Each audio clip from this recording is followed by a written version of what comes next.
নমস্কাৰ ইতিবাতলৈ আপোনাক স্বাগতম ষ্টুডিঅত মই প্ৰাঞ্জল প্ৰতিম হাজৰিকা আৰম্ভণিতে ব্ৰেকিং নিউজ শিলাদিত্যৰ বাসগৃহত মন্ত্ৰী হিমন্ত বিশ্ব শৰ্মা বন্ধ কোঠাত হিমন্ত আৰু শিলাদিত্যৰ বৈঠক প্ৰাৰ্থিত্ব কেন্দ্ৰিক সংঘাত নিৰামৰ চেষ্টা হিমন্ত বিশ্বৰ মন্ত্ৰী হিমন্তৰ লগত উপস্থিত দিলীপ শইকীয়া এই বৈঠকত উপস্থিত আছে হুজাৰ প্ৰাৰ্থী ৰামকৃষ্ণ ঘোষ এই বৈঠকতে উপস্থিত প্ৰাক্তন বিধায়ক সুশীল দত্ত শিলাদিত্যৰ লংকাৰ বাসগৃহত হেলিকপ্টাৰ যোগে উপস্থিত হল মন্ত্ৰী হিমন্ত বিশ্ব শৰ্মা যেহেতু শিলাদিত্যদেৱ সাংঘাতিকভাৱে অসন্তুষ্ট হৈ আছিল তাৰ পাছতে কালি মন্ত্ৰী পীযুষ হাজৰিকা গৈ তেওঁৰ বাসগৃহত উপস্থিত হৈছিল আৰু পীযুষ হাজৰিকাই কৈছিল যে হিমন্ত বিশ্ব শৰ্মাৰ নিৰ্দেশতে তেওঁ শিলাদিত্যদেৱৰ বাসগৃহত উপস্থিত হৈছিল আৰু তাৰ পাছত কিছু যেন এক বিশেষ ছবি দেখিবলৈ পোৱা গৈছিল কাৰণ শিলাদিত্যদেৱ যেন বুজনি গৈছে পীযুষ হাজৰিকাৰ কথাত তাৰ যেন ইংগিত কিছু আমি দেখিবলৈ পাইছিলোঁ কাৰণ শিলাদিত্যদেৱক কাষত বহুৱাই পীযুষ হাজৰিকাই সংবাদমেল সম্বোধন কৰিলে সেই সংবাদমেলতে পীযুষ হাজৰিকাই ক'লে যে এতিয়া আৰু সেই জটিলতা নাই শিলাদিত্যদেৱ তেওঁলোকৰ সপক্ষত আছে তেওঁ নিৰ্দলীয়ভাৱে হয়তো নিৰ্বাচনত অৱতীৰ্ণ নহয় কিন্তু আকৌ যেন জটিলতা আহি পৰিল পীযুষ হাজৰিকা উভতি অহাৰ পাছতে শিলাদিত্যদেৱে যেন মন থিৰাং কৰিলে যে নিৰ্বাচনত তেওঁ অৱতীৰ্ণ হ'বই তাৰ পাছত এইবাৰ হিমন্ত বিশ্ব শৰ্মা গৈ শিলাদিত্যৰ বাসগৃহত উপস্থিত হৈছে বন্ধ কোঠাত হিমন্ত আৰু শিলাদিত্যৰ বৈঠক বহিছে প্ৰাৰ্থিত্ব কেন্দ্ৰিক সংঘাত নিৰামৰ চেষ্টা এইবাৰ হিমন্ত বিশ্ব শৰ্মাৰ নিজৰ কাৰণ হিমন্ত বিশ্ব শৰ্মা ইয়াৰ পূৰ্বে পীযুষ হাজৰিকাক পঠিয়াইছিল কিন্তু এইবাৰ হিমন্ত বিশ্ব শৰ্মা নিজেই গৈ শিলাদিত্যদেৱৰ বাসগৃহত উপস্থিত হৈছে মন্ত্ৰী হিমন্তৰ লগত উপস্থিত আছে দিলীপ শইকীয়া উপস্থিত আছে হুজাৰ প্ৰাৰ্থী ৰামকৃষ্ণ ঘোষ নিজেও বৈঠকত উপস্থিত আছে প্ৰাক্তন বিধায়ক সুশীল দত্ত শিলাদিত্যৰ লংকাৰ বাসগৃহত হেলিকপ্টাৰ যোগে উপস্থিত হল হিমন্ত বিশ্ব শৰ্মা আমাৰ সতীৰ্থ প্ৰণৱ শৰ্মা আছে অধিক জনাবলৈ প্ৰণৱ বিগ ব্ৰেকিং নিউজ এই মুহূৰ্তৰ আৰু কি আপডেট আছে এই মুহূৰ্তত আপোনাৰ লগত নিশ্চয়কৈ প্ৰাঞ্জল আমি এটা কথা ক'ব লাগিব যিহেতু যোৱা নিশা পীযুষ হাজৰিকা উপস্থিত হৈছিলে শিলাদিত্যদেৱৰ বাসগৃহত আৰু শিলাদিত্যদেৱৰ লগত পীযুষ হাজৰিকা কেইবাৰ সময় তেওঁলোকে এক গোপন বৈঠকত মিলিত হৈছিলে মিলিত হোৱাৰ পিছত পৰৱৰ্তী সময়ত যেতিয়া পীযুষ হাজৰিকাই গোপন বৈঠক শেষ কৰি যেতিয়া ওলাই আহিছিলে সংবাদমেল সম্বোধন কৰি তেওঁ কৈছিলে যে শিলাদিত্যক দলত থাকিবলৈ তেওঁ এক আহ্বান জনাইছিলে আৰু ক্ষতি হোৱা কোনো কাম যাতে তেওঁ কৰিব নালাগে তেনেধৰণৰ আহ্বান জনাইছিল কিন্তু পৰৱৰ্তী সময়ত শিলাদিত্যদেৱে পুনৰ আকুৰগোজ স্থিতি দেখুৱাই তেওঁ কৈছিলে যে মই এতিয়াও নিৰ্দলীয়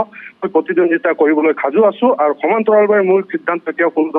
কোনো সিদ্ধান্তত উপনীত হ'ব পৰা নাই আৰু সকলো সিদ্ধান্ত হয়তো আজি তেওঁ জনাম বুলি তেওঁ কৈছিলে আৰু সেই মৰ্মে 11 বজাত শিলাদিত্যদেৱে এক সংবাদমেল আহ্বান কৰিছিলে কিন্তু এতিয়ালৈকে শিলাদিত্যদেৱে সেই সংবাদমেল সম্বোধন কৰা নাই ইয়াৰ পূৰ্বে ইতিমধ্যে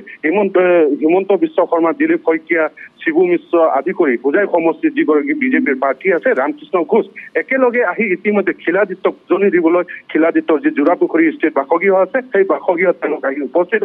হৈছে আৰু কিছু সময় পূৰ্বে তেওঁলোকে যিহেতু ইয়াত আহি উপস্থিত হৈছে আৰু এক গোপন বৈঠকত তেওঁলোকে পুনৰ মিলিত হৈছে আৰু এই মুহূৰ্তত আমি দেখা পাইছো শিলাদিত্যদেৱ হিমন্ত বিশ্ব শৰ্মা শিবু মিশ্ৰ ৰামকৃষ্ণ ঘোষ আৰু হোজাই জিলাৰ যি বিজেপি সভাপতি আছে অনুপ দেৱ তেওঁলোক একেলগে ইতিমধ্যে তেওঁলোক ওলাই আহিছে কিন্তু কি সিদ্ধান্ত লৈছে সেই এই মুহূৰ্তলৈকে জানিব পৰা হোৱা নাই কিছু সময় পিছত হয়তো হিমন্ত বিশ্ব শৰ্মা নহলে শিলাদিত্যদেৱে সংবাদমেল সম্বোধন কৰি সকলো কথা তেওঁলোকে ৰাজহুৱা কৰিব প্ৰাঞ্জল যেন হিন্দী চিনেমাৰ দৰে সকলো হৈ আছে প্ৰণৱ যি সময়ত শিলাদিত্যদেৱে 11 বজাৰ পৰা সংবাদমেল সম্বোধন কৰাৰ কথা আছিল সেই সময়তে হেলিকপ্টাৰ যোগে হঠাৎ হিমন্ত বিশ্ব শৰ্মা গৈ তেওঁৰ বাসগৃহত উপস্থিত হ'ল মানে এতিয়াও যিখিনি পাৰি কথাৰ বুজাবুজি চলি আছে হিমন্ত বিশ্ব শৰ্মাই প্ৰথমে পীযুষ হাজৰিকাক হয়তো প্ৰয়োগ কৰি চালে পীযুষ হাজৰিকাৰ কথাত সৈমান নহ'ল শিলাদিত্য নিজৰ আকুৰগোজ স্থিতি প্ৰকাশ কৰি থাকিল তেওঁ এতিয়া হিমন্ত বিশ্ব নিজেই গৈছে অৰ্থাৎ এতিয়া হয়তো শিলাদিত্যই এটা স্থিতিত উপনীত হ'বগৈ পাৰে প্ৰণৱ নিশ্চয় প্ৰাঞ্জল ইতিমধ্যে যিহেতু হিমন্ত বিশ্ব শৰ্মাৰ উপৰি দিলীপ শইকীয়াও আহিছে সাংগঠনিক সম্পাদক কেন্দ্ৰীয় সাংগঠনিক সম্পাদক দিলীপ শইকীয়াও আছে ইয়াত আৰু তেওঁলোকে বৈঠকত মিলিত হৈছে বৈঠকত মিলিত হোৱাৰ পিছত তেওঁলোকে হয়তো শিলাদিত্যক সন্মান কৰাবলৈ চেষ্টা চলাই আছে আৰু সন্মান কৰোৱাৰ অন্তত যি আজি বিজেপিৰ লামডিং আৰু হোজাই সমষ্টিৰ যি দুগৰাকী বিজেপিৰ প্ৰাৰ্থীয়ে মনোনয়ন দাখিল কৰিব এই মনোনয়নৰ সময়ত হয়তো শিলাদিত্যদেৱকো তেওঁলোকে লগত লৈ যাব আৰু ইতিমধ্যে হিমন্ত বিশ্ব শৰ্মাৰ সংবাদমেল আৰম্ভ হৈছে আমি সেই কথা আৰু লগে আমি জনাই আছো আমাৰ দৰ্শকসকলক প্ৰাঞ্জল নিশ্চয় সংবাদমেল আমি শুনিবলৈ চেষ্টা কৰিম হিমন্ত বিশ্ব শৰ্মা কি কয় প্ৰণৱ আপুনি লাইনত থাকক আমাৰ সৈতে মুঠতে ডাঙৰ খবৰ এইকেইদিন ৰাজনীতিৰ গৰম খবৰ চলি আছে ৰাজনীতিৰ তল ওপৰ দেখিবলৈ পোৱা গৈ আছে আৰু তাৰ মাজতে শিলাদিত্য দেৱৰ এটাৰ পাছত আনটা বিস্ফোৰণ বা শিলাদিত্য দেৱৰ স্থিতিয়ে যেন কিছু পৰিমাণে বিজেপিক অস্বস্তিত পেলাইছে কাৰণ শিলাদিত্য দেৱক টিকট দিয়া নহ'ল আৰু এতিয়া যেন এজনৰ পাছত আন এজন নেতা গৈ হৈমান কৰাবলৈ চেষ্টা কৰি আছে শিলাদিত্য দেৱক বুজনি দিবলৈ চেষ্টা কৰি আছে আমি কিছু দৃশ্য আপোনালোকক দেখুৱাই আছো মন্ত্ৰী হিমন্ত বিশ্ব শৰ্মাৰ সৈতে দিলীপ শইকীয়া তাত উপস্থিত হৈছে লগতে হুজাৰ প্ৰাৰ্থী ৰামকৃষ্ণ ঘোষ নিজেও আছে লগতে প্ৰাক্তন বিধায়ক সুশীল দত্তও আছে শিলাদিত্য দেৱৰ লংকাৰ বাসগৃহত এয়া বৈঠকৰ খবৰ আমি জনাই আছো আমি নিউজ ডেস্কৰ পৰা পোনপটীয়া সম্প্ৰচাৰ দেখুৱাম আমাৰ জ্যেষ্ঠ সাংবাদিক অসীম বৰা আছে লাইভত অসীম এই সমগ্ৰ ঘটনা পৰিঘটনা কিন্তু বহুকেইটা ইংগিতৰ সূচনা কৰিছে বা দিছে আৰু এই মুহূৰ্তৰ খবৰ যে হিমন্ত বিশ্ব শৰ্মা গৈ শিলাদিত্য দেৱৰ সৈতে আলোচনাত মিলিত হৈছে এবাৰ কি ইংগিত পোৱা যাব পাৰে অসীম হয় প্ৰাঞ্জল ইতিমধ্যে কালিৰ পৰা শিলাদিত্য দেৱৰ প্ৰসংগটোক লৈ অসমৰ ৰাজনীতি উত্তাল হৈ আছে বিশেষকৈ বিজেপিৰ বাহিৰে ভিতৰে বিৰাট এটা প্ৰতিক্ৰিয়াৰ সৃষ্টি হৈছে যে কোনেও ভাবিব পৰা নাছিল যে শিলাদিত্য দেৱৰ দৰে এজন প্ৰাৰ্থী লোকক বা এজন নেতাক বিজেপিয়ে প্ৰাৰ্থিত্বৰ পৰা বঞ্চিত কৰিব কাৰণ শিলাদিত্য দেৱ যোৱা বিগত 5 বছৰত বহুত এক্টিভ পলিটিচিয়ান হিচাপে বিবেচিত হৈছিল যদিও তেওঁ বহু বিতৰ্কিত কথাৰে সমাজৰ মাজত কিছুমান বিভ্ৰান্তিৰ সৃষ্টি কৰিছিল বা দলটোকো কিছু বিপদত পেলাইছিল কিন্তু তথাপিও শিলাদিত্য দেৱৰ এটা পুৰণি চিনাকি আছে আৰু অসমত বিজেপিৰ বিশেষকৈ নগাঁও হুজাই লামডিং এই এলেকাবিলাকত বিজেপিৰ উত্থানত শিলাদিত্য দেৱৰ এটা গুৰুত্বপূৰ্ণ ভূমিকা আছে আৰু তেওঁৰ RSSৰ লগতো এটা প্ৰত্যক্ষ আৰু সবল সম্পৰ্ক আছে গতিকে তেনে অৱস্থাত শিলাদিত্য দেৱক যিটো বঞ্চিত কৰিলে তাৰ পাছত হয়তো তেওঁলোকে উপলব্ধি কৰিলে যে ইয়াৰ এটা ৰাজনৈতিক ইম্পেক্ট পৰিব বিশেষকৈ বিজেপি প্ৰাৰ্থীসকলৰ ওপৰত বা যিবিলাক সমষ্টিত বঙালী ভোটাৰৰ প্ৰাধান্য আছে বা যিসকলে বঙালী ভোটাৰে তাত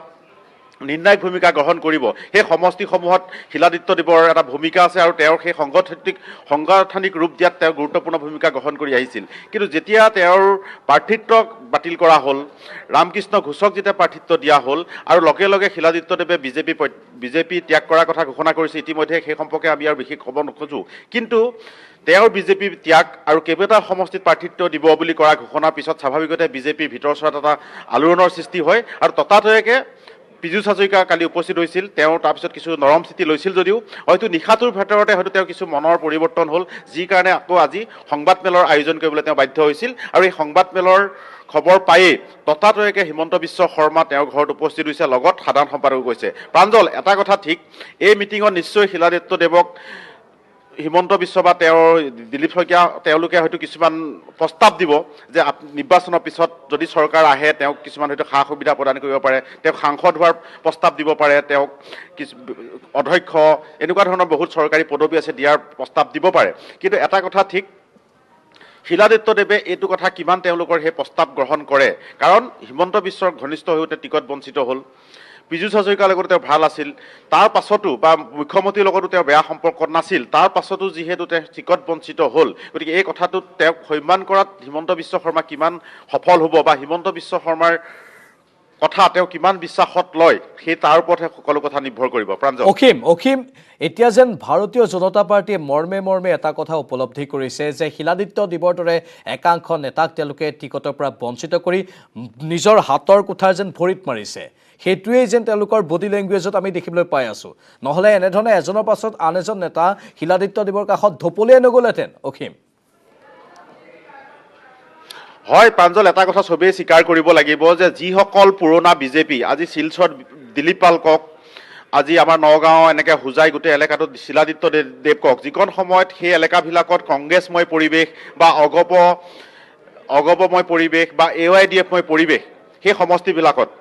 তাত তেওঁলোকে অতি তৃণমূল পৰ্যায়ৰ পৰা সংগঠন কৰি শিলাদিত্য দেৱ ওলাই আহিছে তেওঁলোকে ৰাজেন গোহাঁইৰ লগত ৰাজেন গোহাঁই পুৰণা বিজেপি নেতা গতিকে ৰাজেন গোহাঁইৰ লগত লাগি শিলাদিত্য দেৱে নগাঁৱত ৰাজেন গোহাঁইক জিকাত প্ৰত্যেক বছৰে জিকাত সহায় কৰি আহিছে যিকণ সময়ত নগাঁও বা লামডিং হুজাই এলেকাবিলাক কংগ্ৰেছৰ ঘাটি আছিল বা অসম গণ পৰিষদৰ জেগাই ঘাটি আছিল সেই সমষ্টিবোৰত শিলাদিত্য দেৱ ৰাজেন গোহাঁইৰ দৰে লোকে তলে তলে কাম কৰি ওলাই আহিছিল আৰু যি কাৰণে নগাঁও সমষ্টিটো ৰাজেন গোহাঁই বহু বছৰ ধৰি বহুকেইটা টাৰ্ম তেওঁৰ দখলত ৰাখিব পাৰিছিল আৰু শিলাদিত্য দেৱ আছিল সেইখন সময়ত নগাঁও নতুন বিজেপি কৰ্মী তেওঁ লাগি ফুৰে বাতৰি কাকতৰ কাৰ্যালয়লৈ আহে বিবৃতি লৈ আহে সৰু সংবাদমেল অনুষ্ঠিত কৰে তেতিয়া কিন্তু সেইবিলাক অঞ্চলত বিজেপিৰ নামগুণ নাছিল সেইজন শিলাদিত্য দেৱক যোৱাবাৰ তেওঁলোকে প্ৰাৰ্থিত্ব দি ঠিকেই পুৰস্কৃত কৰিছিল আৰু তেওঁৰ বহু ভোটত জিকিও আহিছিল, কিন্তু এইবাৰ হঠাতে গোটেই পথ পৰিৱৰ্তন কৰি তেওঁক বঞ্চিত কৰা হ'ল। একেদৰে আজি আমি যদি বৰাকলৈ চাওঁ, বৰাকত গোবিন্দ পুৰকাষ্ঠ, তেওঁ এজন পুৰণা বিজেপি লিডাৰ, তেওঁৰ নেতৃত্বতে বৰাকত বিজেপিৰ ক্ৰমবিকাশ হৈছিল। তাৰপিছত দিলীপ পালৰ দৰে নেতা, পৰিমল শুক্লবৈদ্যৰ নেতা, যদিও পৰিমল শুক্লবৈদ্য টিকট পাইছে, কিন্তু দিলীপ পালক বঞ্চিত কৰা হৈছে। আৰু নিজেই আমাৰ চেনেলত খুব প্ৰকাশ কৰিছে যে গোবিন্দ পুৰকাষ্ঠই খুব প্ৰকাশ কৰিছে যে আমাৰ এতিয়া কাম নাই, নতুন বিজেপিৰ পৰা। গতিকে এই নতুন বিজেপিসকলে বিজেপিত কিছু বিভ্ৰান্তিৰ সৃষ্টি কৰিছে, তেওঁলোকৰ নিজৰ মানুহ টিকট দিছে, আগতে কংগ্ৰেছ কৰা লোকক তেওঁলোকে টানি আনিছে। গতিকে এনেকুৱা কথাবিলাকে কিন্তু এইবাৰ বিজেপিৰ টিকট কেন্দ্ৰিক ৰাজনীতিটো অতি বেয়া পৰ্যায়লৈ লৈ গ'ল। হয়তো ফলাফলত ইয়াৰ এটা প্ৰভাৱ পৰিব। প্ৰাঞ্জল, নিশ্চয় ধন্যবাদ জনাইছো অসীম বৰা। এইখিনি তথ্যৰ বাবে এয়া নিউজ ডেস্কৰ পৰা আমি পোনপটীয়া সম্প্ৰচাৰ দেখুৱালোঁ। ফলাফলত সেইটো প্ৰভাৱ পৰিব পাৰে, যাৰ বাবে ভাৰতীয় জনতা পাৰ্টীৰ শিবিৰ এতিয়া যেন কিছু পৰিমাণে কম্পিত হৈ পৰিছে। তেওঁলোক শিলাদিত্য দেৱক বিশেষভাৱে টাৰ্গেট কৰি লৈছে, কাৰণ শিলাদিত্য দেৱে ইতিমধ্যে নিজৰ মনৰ অসন্তুষ্টি ব্যক্ত কৰিছে আৰু আকুৰগোজ হৈ আছে নিজৰ স্থিতিত। তেওঁ কোনো কাৰণতেই বিজেপিৰ সপক্ষত নাযাওঁ বুলি কৈছে। কালি মনটো যেন কিছু পৰিমাণে পাতলিছিল শিলাদিত্যৰ, যেতিয়া পীযুষ হাজৰিকা গৈ উপস্থিত হৈছিল, কিন্তু তাৰ পাছতে আকৌ নিজৰ মনৰ স্থিতি সলনি কৰি ল'লে। এতিয়া তেওঁ আকৌ নিজৰ মনৰ স্থিতি প্ৰকাশ কৰি কৈছে যে কোনো কাৰণতে তেওঁ বিজেপিৰ সমৰ্থন নকৰে, হয়তো নিৰ্দলীয়ভাৱে তেওঁ প্ৰতিদ্বন্দ্বিতা আগবঢ়াব। তাৰ পাছত হিমন্ত বিশ্ব শৰ্মা, দিলীপ শইকীয়া সহিতে গৈ উপস্থিত হৈছে শিলাদিত্য দেৱৰ বাসগৃহত। হোজাৰ বাসগৃহৰ পৰা ইয়াৰ পোনপটীয়া সম্প্ৰচাৰ আমি দেখুৱাই আছোঁ আৰু আলোচনাত মিলিত হৈছে হিমন্ত বিশ্ব শৰ্মা শিলাদিত্য দেৱৰ সৈতে। আনকি হোজাৰ প্ৰাৰ্থী ৰামকৃষ্ণ ঘোষো আছে শিলাদিত্য দেৱৰ বাসগৃহত। তেওঁলোকে হয়তো উপলব্ধি কৰিছে যে শিলাদিত্য দেৱৰ সহায় নাথাকিলে নিৰ্বাচনী বৈতৰণি পাৰ হ'ব নোৱাৰিব, যাৰ বাবে শিলাদিত্য দেৱক বুজনি দিবলৈ চেষ্টা কৰি আছে। কিছু সময়ৰ পাছতে হিমন্ত বিশ্ব শৰ্মাই সংবাদ মেল হয়তো সম্বোধন কৰিব পাৰে, অথবা সংবাদ মাধ্যমক সম্বোধন কৰি এইখিনি স্পষ্টীকৰণ দিব পাৰে। আমি অপেক্ষা কৰি আছোঁ সেই ক্ষণটোৰ বাবে।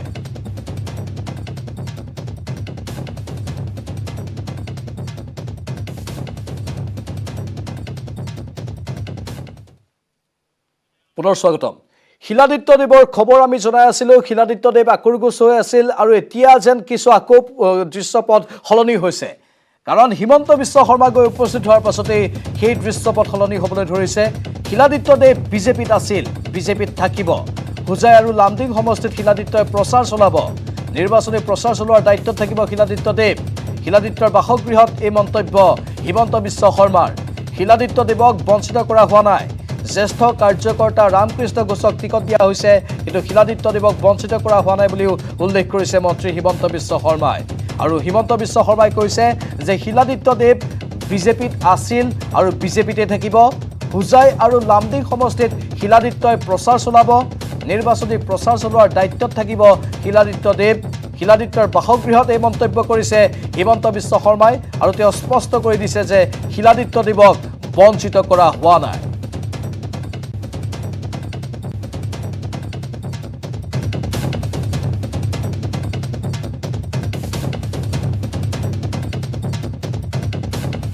কোৱা হয় ৰাজনীতিত সকলো সম্ভৱ,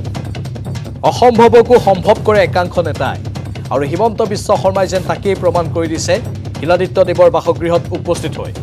প্ৰথমে তেওঁ মন্ত্ৰী পীযুষ হাজৰিকাক প্ৰেৰণ কৰিলে। পীযুষ হাজৰিকাৰ কথাত সৈমান নহ'ল শিলাদিত্য দেৱ, নিজৰ আকুৰগোজ স্থিতি প্ৰকাশ কৰিয়ে থাকিল। তাৰপিছত নিজেই গৈ উপস্থিত হ'ল আৰু অৱশেষত শিলাদিত্য দেৱক কাষত বহুৱাই হিমন্ত বিশ্ব শৰ্মাই এই ঘোষণা কৰিছে যে শিলাদিত্য দেৱ বিজেপিত আছিল আৰু বিজেপিতে থাকিব। হোজাই আৰু লামডিং সমষ্টিত শিলাদিত্যই প্ৰচাৰো চলাব, নিৰ্বাচনী প্ৰচাৰ চলোৱাৰ দায়িত্ব অৰ্পণ কৰা হৈছে শিলাদিত্য দেৱক। বিধায়ক শিলাদিত্য দেৱক এইবাৰ 2021 চনৰ নিৰ্বাচনত হোজাই সমষ্টিৰ পৰা টিকটৰ পৰা বঞ্চিত কৰা হ'ল, আৰু যাৰ বাবে তেওঁ মনৰ অসন্তুষ্টি প্ৰকাশ কৰি নিৰ্দলীয়ভাৱে নিৰ্বাচনত অৱতীৰ্ণ হোৱাৰ সিদ্ধান্ত লৈছিল। তেওঁৰ সেই সিদ্ধান্তৰ পাছতেই বিজেপিৰ ভিতৰ চৰাত খলকনিৰ সৃষ্টি হ'ল, আৰু তাৰ পাছতে পীযুষ হাজৰিকা গৈ উপস্থিত হ'ল। পীযুষ হাজৰিকাই বুজনি দিলে, ভবা হৈছিল সেই বুজনিত তেওঁ সৈমান হ'ব, কিন্তু সৈমান নহ'ল। আকুৰগোজ স্থিতি প্ৰকাশ কৰিয়ে থাকিল যে তেওঁ অৱতীৰ্ণ হ'ব নিৰ্বাচনত নিৰ্দলীয়ভাৱে বিজেপিৰ বিৰুদ্ধে। আৰু এইবাৰ মন্ত্ৰী হিমন্ত বিশ্ব শৰ্মা গৈ উপস্থিত হ'ল। প্ৰবল প্ৰতাপী মন্ত্ৰী হিমন্ত বিশ্ব শৰ্মা, লগত আছিল বিজেপিৰ ৰাষ্ট্ৰীয় সাধাৰণ সম্পাদক দিলীপ শইকীয়া, হোজাইৰ প্ৰাৰ্থী ৰামকৃষ্ণ ঘোষ আৰু আন বহুকেইজন নেতা।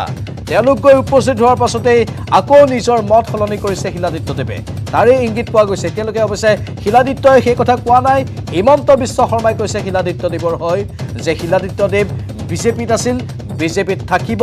হুজাই আৰু লামডিং সমষ্টিত শিলাদিত্যই বিজেপিৰ হৈয়ে প্ৰচাৰ চলাব নিৰ্বাচনী প্ৰচাৰ চলোৱাৰ দায়িত্ব দিয়া হৈছে শিলাদিত্যদেৱক মুঠতে বিজেপিৰ বিৰুদ্ধে নাযায় শিলাদিত্যদেৱ এই কথা প্ৰবল প্ৰতাপী মন্ত্ৰী হিমন্ত বিশ্ব শৰ্মাই ঘোষণা কৰিছে শিলাদিত্যদেৱৰ বাসগৃহৰ পৰা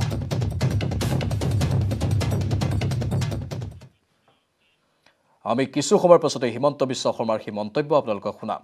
এই মুহূৰ্তৰ আন এক ব্ৰেকিং নিউজ গুৱাহাটী বিশ্ববিদ্যালয়ৰ ছাত্ৰীবাসত ভয়ংকৰ অগ্নিকাণ্ড গান্ধী ভৱন গৱেষিকা ছাত্ৰী নিবাসত এই জুই শ্বৰ্ট চাৰ্কিটৰ ফলত এটা কোঠালি জুইৰ সূত্ৰপাত হৈছে জুইত ভস্মীভূত হৈছে ছাত্ৰীৰ কিতাপ বহি সৌভাগ্যক্ৰমে ৰক্ষা কৰিছে আৱাসীসকল অগ্নি নিৰ্বাপক বাহিনীৰ ৩খন বাহনেৰে জুই নিৰ্বাপনৰ চেষ্টা চলোৱা হৈছে গুৱাহাটী বিশ্ববিদ্যালয়ৰ ছাত্ৰীবাসৰ ভয়ংকৰ অগ্নিকাণ্ডৰ খবৰ আমি জনাইছোঁ গান্ধী ভৱন গৱেষিকা ছাত্ৰী নিবাসত জুই লাগিছে শ্বৰ্ট চাৰ্কিটৰ ফলত এটা কোঠালি জুইৰ লেলিহান শিখাই আগুৰি ধৰিছে জুইত ভস্মীভূত হৈছে ছাত্ৰীৰ কিতাপ বহি সৌভাগ্যক্ৰমে ৰক্ষা পৰিছে আৱাসীসকল অগ্নি নিৰ্বাপক বাহিনীৰ ৩খন বাহনেৰে জুই নিৰ্বাপনৰ চেষ্টা চলি আছে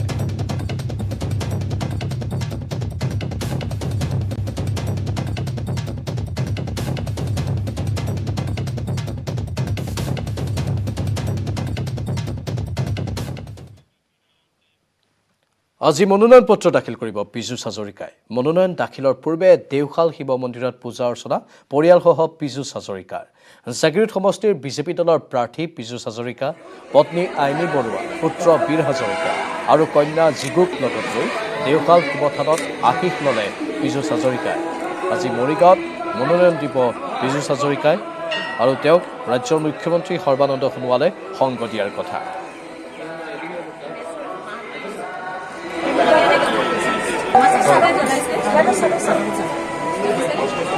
আজি নমিনেশ্যন দিবলৈ যাম প্ৰত্যেকবাৰে দেওশাল বাবাৰ আশীৰ্বাদ লওঁ আমাৰ এই অঞ্চলৰ অতি প্ৰসিদ্ধ মন্দিৰ আমি ধৰমটোল বিষ্ণু মন্দিৰতো শৰাই আগবঢ়াইছোঁ বটদ্ৰৱা থানতো শৰাই আগবঢ়াইছোঁ ভগৱানৰ আশীৰ্বাদ বিচাৰিছোঁ ৰাইজৰ আশীৰ্বাদ বিচাৰিছোঁ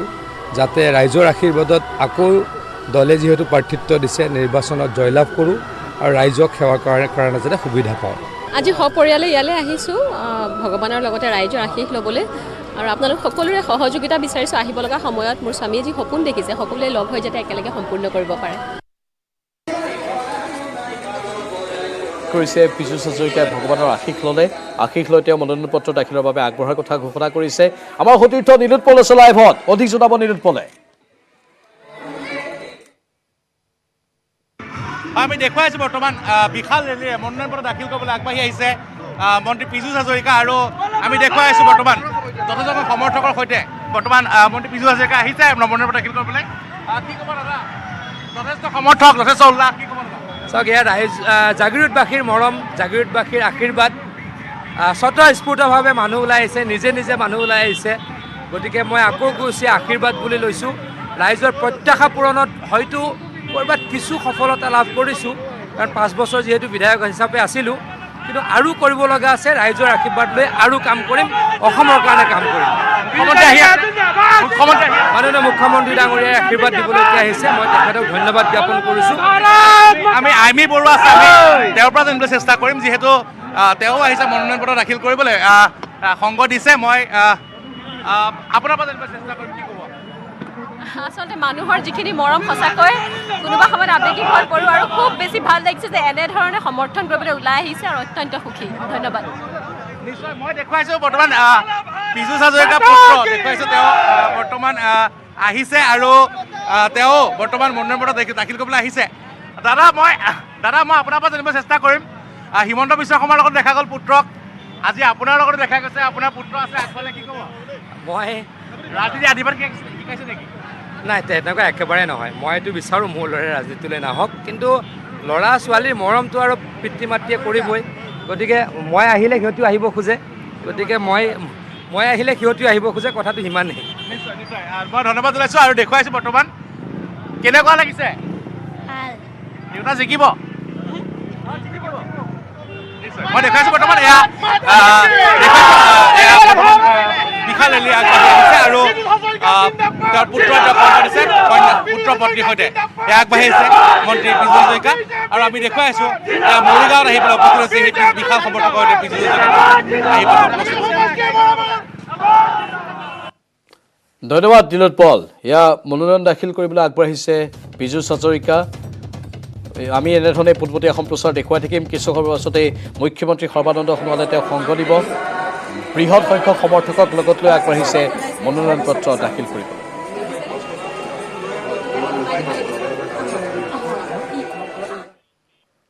স্বাধীনতাৰ অমৃত মহোৎসৱৰ শুভাৰম্ভ কৰিলে দেশৰ প্ৰধানমন্ত্ৰী নৰেন্দ্ৰ মোদীয়ে। সবৰমতী আশ্ৰমৰ পৰা পদযাত্ৰাৰ ফ্লেগ অফ কৰে মোদীয়ে। অনুষ্ঠানৰ পূৰ্বে জাতিৰ পিতালৈ শ্ৰদ্ধাঞ্জলি জ্ঞাপন কৰিলে প্ৰধানমন্ত্ৰীয়ে। আমি পোনপটীয়া সম্প্ৰচাৰ এই অনুষ্ঠানৰ আগবঢ়াইছো। तमिलनाडु के 32 वर्षीय नौजवान कोड़ीकात कुमरन, उनको याद कीजिए। अंग्रेजों ने उस नौजवान को सिर में गोली मार दी, लेकिन उन्होंने मरते हुए भी देश के झंडे को जमीन में नहीं गिरने दिया। तमिलनाडु में उनके नाम से ही कोड़ीकात शब्द जुड़ गया, जिसका अर्थ है झंडे को बचाने वाला। तमिलनाडु की ही वेलु नाचियार वो पहली महारानी थी जिन्होंने अंग्रेजी हुकूमत के खिलाफ लड़ाई लड़ी थी। इसी तरह हमारे देश के आदिवासी समाज ने अपनी वीरता और पराक्रम से लगातार विदेशी हुकूमत को घुटनों पर लाने का काम किया। झारखंड में भगवान बिरसा मुंडा, उन्होंने अंग्रेजों को चुनौती दी थी। तो मुर्मू भाइयों ने संथाल आंदोलन का नेतृत्व किया था। ओडिशा के चक्रा बिसोई ने लड़ाई छेड़ी तो लक्ष्मण नायक ने गांधीवादी तरीकों से चेतना फैलाई। आंध्र प्रदेश में मन्यम बिरुडी यानी जंगलों के हीरो अल्लूरी सीराराम राजू ने रंपा आंदोलन का बिगल फूका था। पासल था खुंगचेरा ने मिजोरम की पहाड़ियों में अंग्रेजों से लोहा लिया था। ऐसे ही गोमधर, कंवर, लसित बोरफुकन और सीरत सिंह जैसे असम और पूर्वोत्तर के अनेकों स्वाधीनता सेनानी थे जिन्होंने देश की आजादी में योगदान दिया है। यहां गुजरात में बड़ौदा के पास जांबुगाड़ा जाने के रास्ते पर हमारे नायका कौम के आदिवासियों को बलिदान कैसे भूल सकते हैं। मानगढ़ में गोविंद गुरु के नेतृत्व में सैकड़ों आदिवासियों का नरसंहार हुआ। उन्होंने लड़ाई लड़ी। देश इनके बलिदान को हमेशा याद रखेगा। साथियों,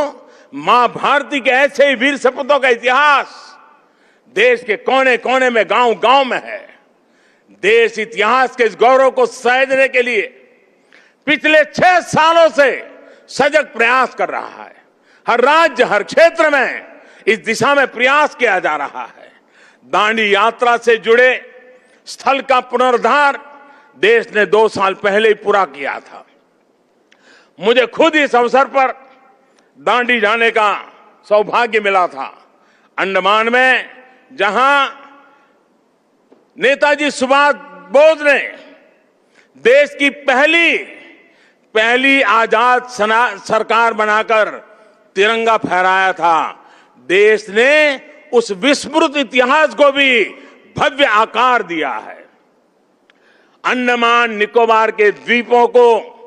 स्वतंत्रता संग्राम के नामों पर रखा गया है। आजाद हिंद सरकार के 75 साल पूरे होने पर लाल किले पर भी आयोजन किया गया,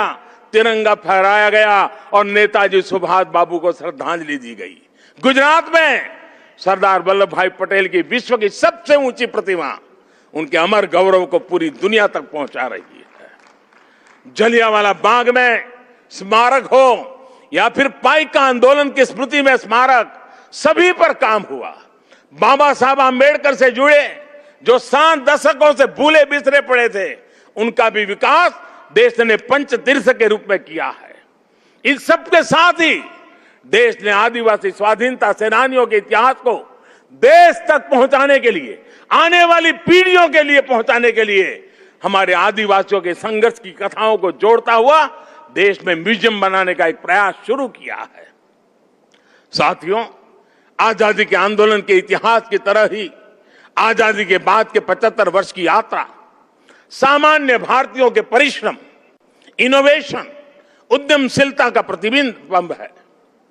हम भारतीय चाहे देश में रहे हो या फिर विदेश में, हमने अपनी मेहनत से खुद को साबित किया है। हमें गर्व है हमारे संविधान पर, हमें गर्व है हमारी लोकतांत्रिक परंपराओं पर। लोकतंत्र की जननी भारत आज भी लोकतंत्र को मजबूती देते हुए आगे बढ़ रहा है। ज्ञान विज्ञान से समृद्ध भारत आज मंगल से लेकर चंद्रमा तक अपनी छाप छोड़ रहा है। आज भारत की सेना का सामर्थ्य अपार है, तो आर्थिक रूप से भी हम तेजी से आगे बढ़ रहे हैं। आज भारत का स्टार्टअप इकोसिस्टम दुनिया में आकर्षण का केंद्र बना है, चर्चा का विषय है। आज दुनिया